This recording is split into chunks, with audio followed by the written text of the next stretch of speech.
Rob O'Neill is with me now. Now, Rob is the Navy SEAL who killed Osama bin Laden. Rob, welcome back to the program. Always good to see you. I got to tell you that two generals on the program this morning told me that if we give the Ukrainians what they need, they will win, and they will win quickly. What do you say to that, Rob? Great to be with you as always, Stuart. My question to the generals would be, what is winning?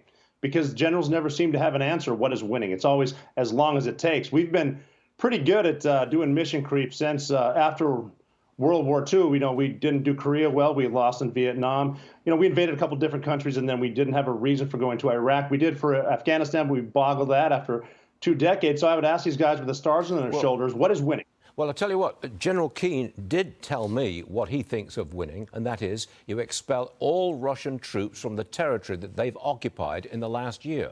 That's winning. Push them out, all of them, from what they've taken so far.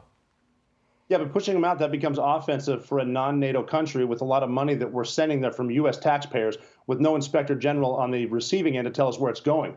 I mean, first of all, we need to audit the Pentagon. They can't show where 39% of their budget goes for the past, I think, 5 years.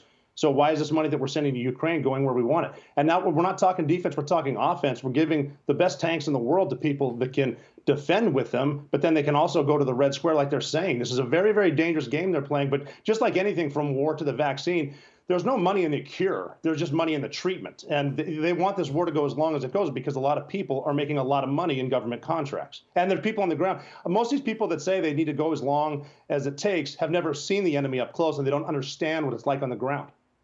Would your position change if China gave Russia lethal aid?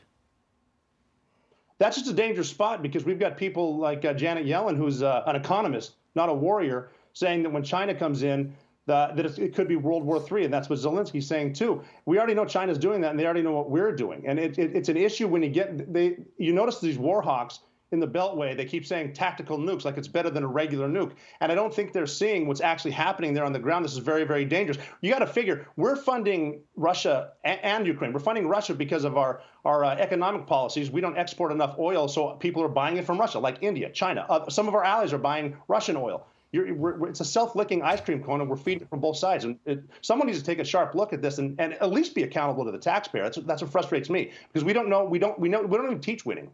Would you stop aid now? I mean, today we announced another $2 billion weapons package for Ukraine.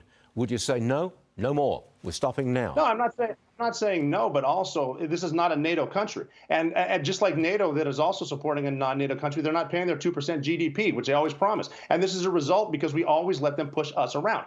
Accountability, where's the money going and where? Defensive weapons, fine, but we don't need tank-on-tank battles. This is not World War II. We have Javelin missiles and teams that can run them. If we want to destroy tanks with Javelins and A-10s, we can do that. But we got to decide what's what, and there's no game plan. There's no preparation. I mean, there's barely preparation, and we're taking the ball off of Taiwan, and China is laughing the entire time. They've been watching us fight forever, and they've been studying and stealing while we do so. And we just need a little accountability is all I'm saying. This is a real fierce debate that's going on now, and it's ratcheting up as the time moves on. Rob, we appreciate you being with us today, and thanks for your perspective. Always appreciate it. Anytime.